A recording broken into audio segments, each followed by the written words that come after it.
I can run my business better than anybody else, but I can't add and subtract.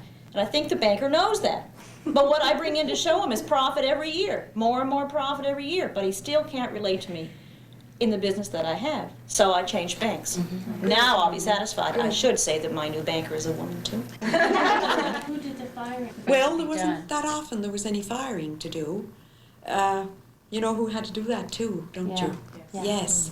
Isn't that the hardest thing to do? And men don't like doing things. No, not for me. If the help was incompetent, no, not a bit. If I could see they weren't trying, no. Both of us are too soft, and we're aware of it, but it's like, well, you tell them. No, well, you tell them. You have to change. And it's just, I mean, the stress. No, it's easier just to say, I'm going to do it, and you're through with the stress then. Thank you very much for coming today. We're here to talk about your roles as women and business owners and to discuss some interests and concerns that are common among you all.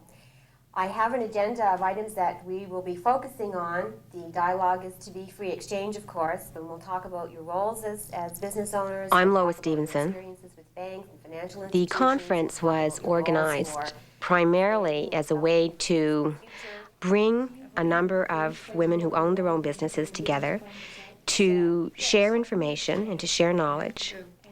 I have been researching women in their own businesses for about 5 years. They want this, they want that, they want the other thing, they want your money. How much did you make? Send all of it? This sort of thing. It drives you right up the wall. It really does. It appeared to me that there was very little awareness of what women were doing in terms of starting and running businesses, job creation, economic contributions they were making. Their activities seemed to be undervalued and overlooked.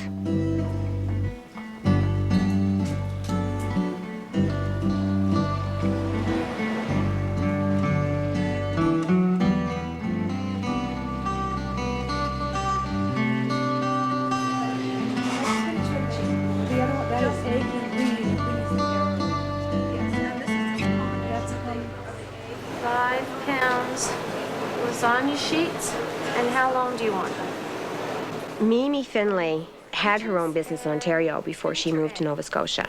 She doesn't work well for other people. And tomorrow afternoon? Okay, thanks. Bye-bye.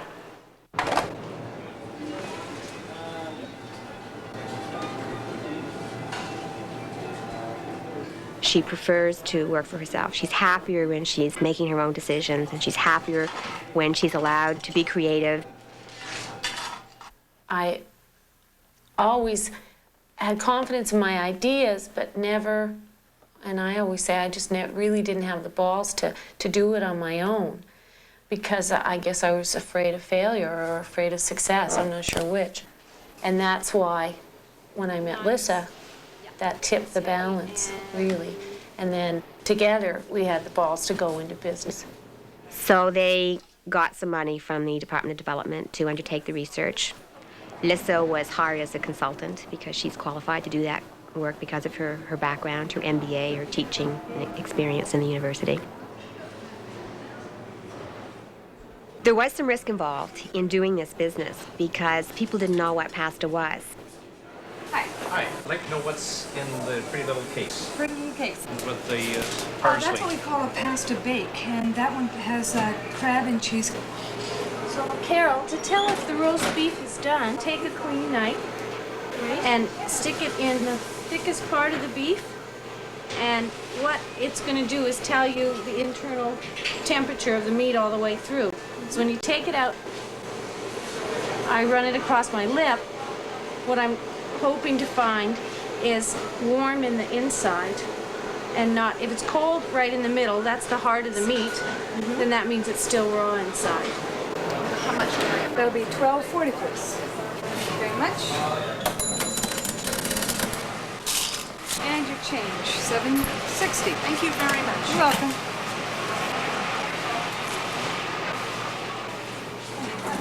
I'm not into glamour, certainly. I don't mind the fact that my hands are dirty and that there's food on my shoes all the time, or my hands smell like garlic permanently. But on the other hand, if I'm in a bad mood and I'm washing out the garbage pail or cleaning the sink, I start thinking, you know, holy shit, do I need this, you know? How do you see yourselves as business owners? Do you see yourselves differently now than you did before you started the business? Now when I talk about other things that I want to do, I talk about them as if they're going to happen, as opposed to saying, well, I don't know, this might sound silly to you, but this is what I was thinking. Now I say, this is what I'm going to do next, and I know it's a good idea, and I don't give a shit if you think it is or not, because I have that confidence behind me. Right. And it's wonderful for me to see an idea that was in my head have become a reality. I mean, that's the nicest thing, that I can look at it and know that That was yours. yeah. Your idea. And now your you start creation. crying. Your idea, your creation. How do you see that being a business owner is different for women than it is for men? What would your experience be in that respect? I've never found that I've been patronized or not taken seriously because I'm a woman. But then I think I'm fairly assertive. And I also think I'm smart enough to know that if the man that I'm dealing with is the kind of man that will do exactly what I want if I unbutton one of my buttons, then that's fine with me too. And I mean, that's my choice. I've chosen that as an approach that I think just gives me more options.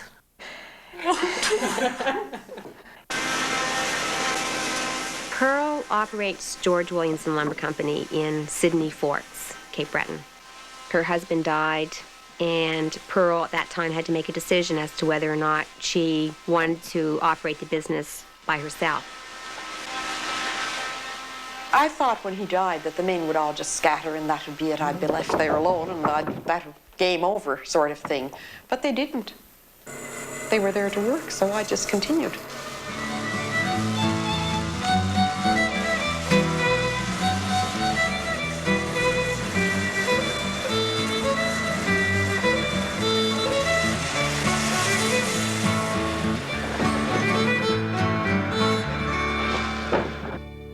Pearl's doing good. I mean, as an owner of the business, she knows the business. She's the businesswoman.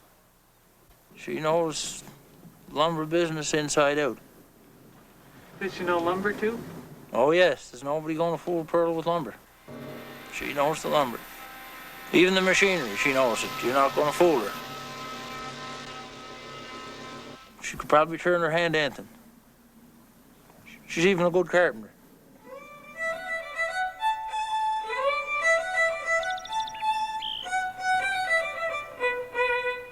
She worked as a full-time partner with her husband in the business. Her mother worked in the lumber camps. I would suspect her mother wasn't a paid worker. Did you ever see an old up and down sawmill? Yes. Rip, rip, rip, rip. Did you see that sick look that went over her face when you said that? I cooked. You'd go in the woods in the winter and in the fall, and you'd stay until spring. If you were lucky, you might get out at Christmas time. Chances are you wouldn't. I tell you one time that they didn't get me wood, and I just let the fire on till the potatoes was half cooked, and then it went out. There was no firewood. They all come up at dinner time, and no good dinner. And I said I had no wood, so I couldn't finish cooking it. Boy, did you ever see a wood pile go up? I bet there was always wood after that. And the potatoes were half cooked, so they didn't take too long cooking. You never learn about the customers. I guess you don't. But you know, when someone is young like you were, we grew up, we were pretty close. That's right. When we were young. That's right. I mean, you never think of somebody going to be in business. I mean, that would be the farthest thing Well, from not when we were young. time. I never thought too much about it. It was sort of taken for granted. You didn't want to go to school, and I Girls wanted got to- married in those days Well, and yes, had it was babies, taken and that for was granted. it. That's You know, it why was we taken did for it. granted. That's why we did get married. Yeah, But right. No, well, I remember over the years though, Pearl, often when I had the store out there, people would come in and they'd be telling me about buying lumber up at your mill. And they'd say, that woman up there is just a magician when it comes to lumber. She knows every foot that goes on the truck. And if you ask her to figure out the house, lumber for a house, she can do it in a few minutes, and she can tell you almost to the foot.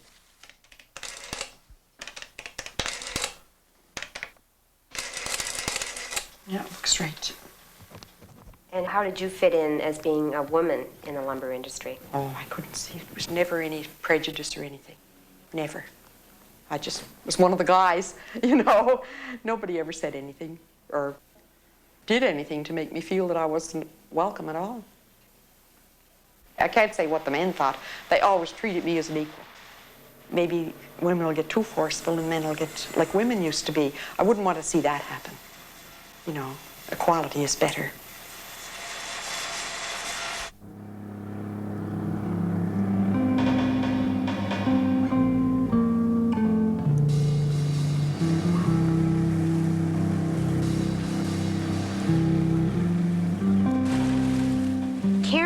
Is that new breed of women entrepreneur. In the aquaculture industry, there are a handful of women in that particular male-dominated industry.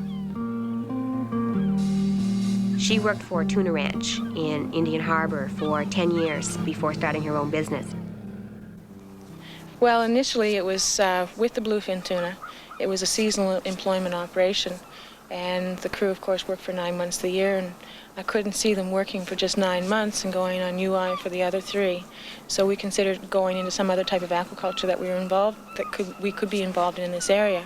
And so sure enough, after careful consideration, we decided that salmon farming, salmon aquaculture was the way to go. Initially, it was just the fact of getting everyone who was skeptical about the whole industry and about it being a salmon farming operation in Nova Scotia involved and getting them interested. Government officials sort of scoffed at me, said, no, it can't be done here in Nova Scotia. You should go somewhere else if you're thinking about doing it. Or how about trout? They never thought salmon would work. It takes 18 months to grow a salmon. So there is a problem with that upfront cash. She wasn't able to get any financing for the venture because banks wouldn't touch it with a 10-foot pole. You wouldn't realize the risks until you're sitting right down with cages of fish in the water and you're panicking over some storm or a hurricane or ice or a cold winter's night. That's when you really realize that you've got troubles. And that's when you really consider, what am I doing here? What gave you the strength to carry on? What kept you going? I think it was because there were so many skeptics, that there were so many people saying that I couldn't do it.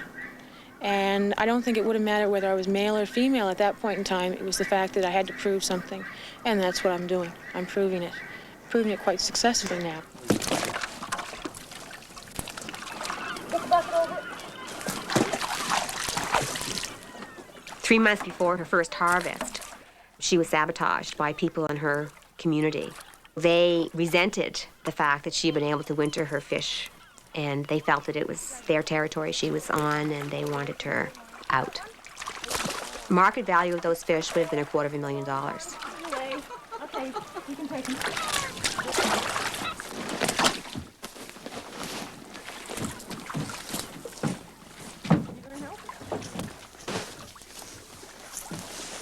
You take the good times with the bad, even though the bad normally overwhelms the good. And you just say tomorrow's going to be better.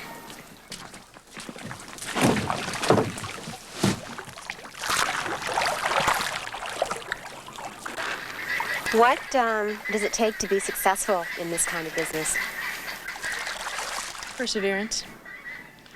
The idea that this comes first, that if anything is troubling you, then you come out here. Nothing else deters you. And persevere.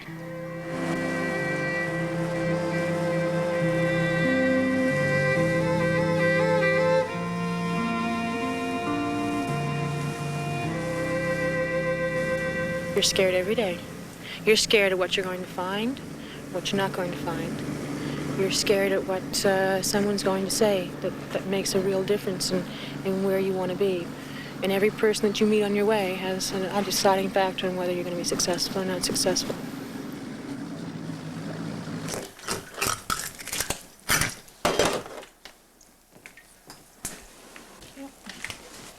The employees that I have now are the ones that have gone through the tough times with me. And those are the ones I'm going to remember.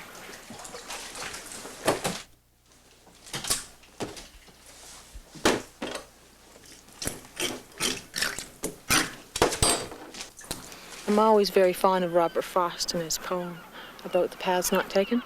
And I think that this experience has been developed because of certain paths that I've taken and left the others. Back in half an hour. We'll see you in the morning.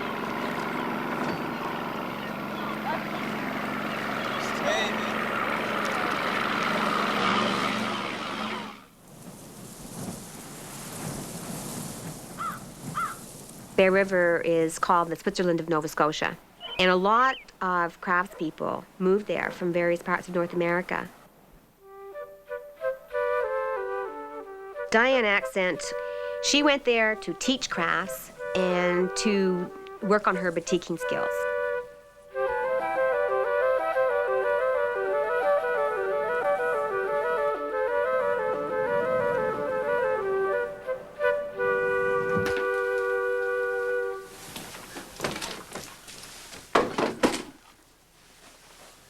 One of the hardest things, I think, as a woman entrepreneur, a woman business owner, is to try and work everybody in together. And number one, I am a person, whether I'm a male or a female, but also I chose to have children, and I feel a great responsibility to the role of mothering those children. But I also want to do what I feel good doing, and that is, at this point, having my own business, because we need something to survive on. She wants a flowing pattern, and we're not going to get it if you just apply the brush. Okay, will do. As you say. But I look at the gray. In 1982, her husband got multiple sclerosis. He was not going to be able to continue working in his profession for very long. So she had to make a decision as to whether or not she wanted to try to develop her craft into a full-fledged business.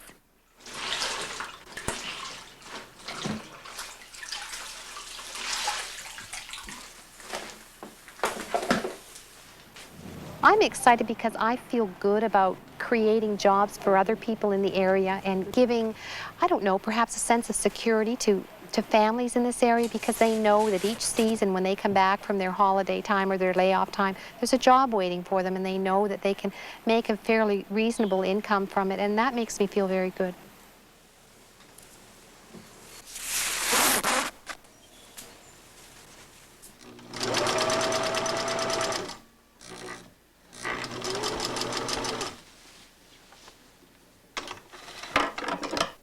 Heather, maybe we can just compare the seams on the piece that you're working on as to the one that you were finished with this week. Other people were doing similar crafts to Diane. What separates her from them is the fact that she developed it into a business. So she had to learn to take her hands off the operation to allow her to look after the marketing of the business. Times when we were just starting out and our seams weren't that straight, but they're very, very good. Great. Great, Kim. So that silk is blowing around quite a lot, isn't it? Mm-hmm. I want to just kind of do a bit of a pivot. That's it. Good.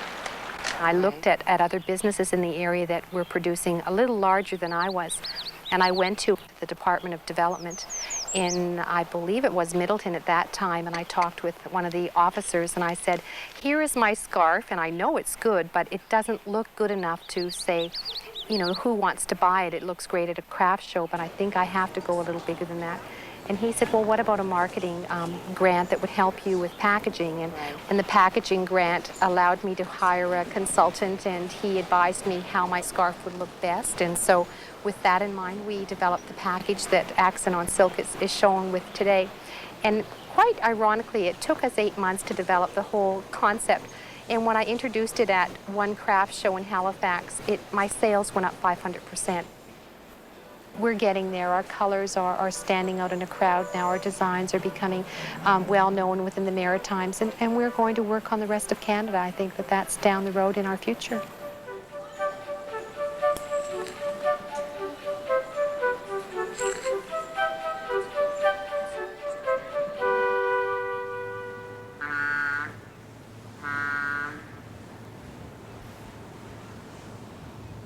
Marie Waters owns Halifax Business Academy. As a matter of fact, Marie would say that it was the best training institution of its kind east of Quebec. My real qualities lay in teaching other people to do things, and that I got pleasure out of instructing. And so I went to university and got the necessary credits and came back out into teaching and was to be the Florence Nightingale of the teaching world, and discovered that the world was not ready for me, that I hit a high school. I taught at several part-time and then one full-time, and was constantly at odds with my principal, my department head, who reminded me that I should be teaching from the book, that I shouldn't engage students in discussion on things that weren't written on page 74, and that my lesson plan should be adhered to, and I was hostile. Many of the books were so out of date as to be embarrassing, and I couldn't bring myself to teach students things that they would never use. So I went to his office one day, and we had our last argument, and he said, if you continue this practice, we're going to have some problems. And I said, well, you'll have no problems at all, because I won't be coming back. And that was a dangerous thing to say. It was at a time when teachers were losing jobs, and where teaching jobs were scarce. And I stopped out of his office in a fit of anger and stomped down the hall with my eyes full of tears, I'm sure, and said, I'll start my own damn school. And so I started my own damn school.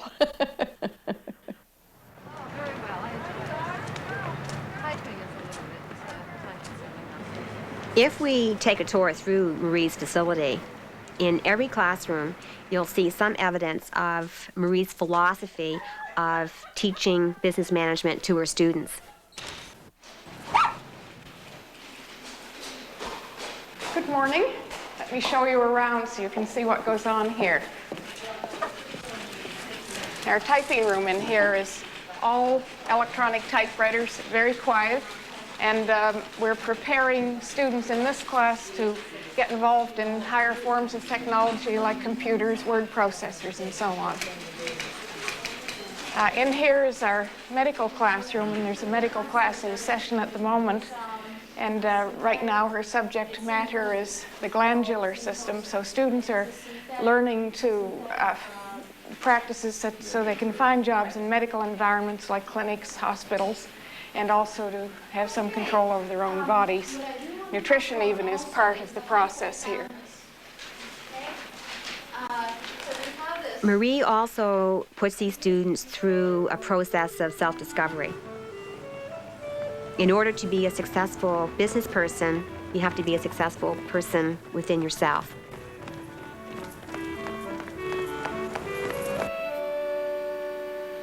Continue to do this, breathing in slowly through your nostrils, holding and exhaling. Hold as long as you can, and inhale and exhale very slowly. All the while you're doing this, concentrate on the feel of the cooling breath. Be aware of what it feels like. What she's doing in her business has a lot of Marie Waters in it. Marie is always on a journey of self-discovery herself. People will say to you, oh, Linda, you look very nice today. But if you're going in your wrong colors, but it's a pretty color, then people are going to say to you, oh, I like your top. You know, I like your clothes. But when you're in your right colors, people look at you and say, oh, you look well, right? So this is the response you get from when you have your right colors on. Okay, and why we do this is to help you in the business world. If you look good, then you're going to feel good. And the people will notice that around you.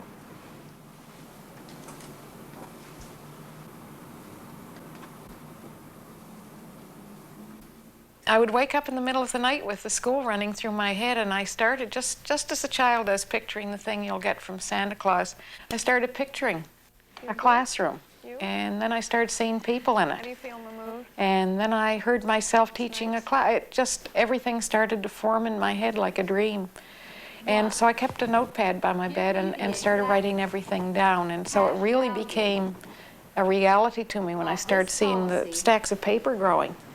And then I started thinking in terms of prices, what it would cost, what I could charge.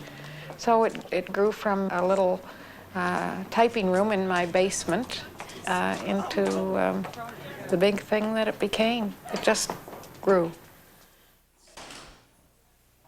I learned a long time ago from myself that I'm productive when I'm happy. And I determined the things that made me miserable and set about eliminating them. And when I discovered how productive I am when my life is in order, and how creative I am and how intelligent I am, then I knew this could happen for everyone.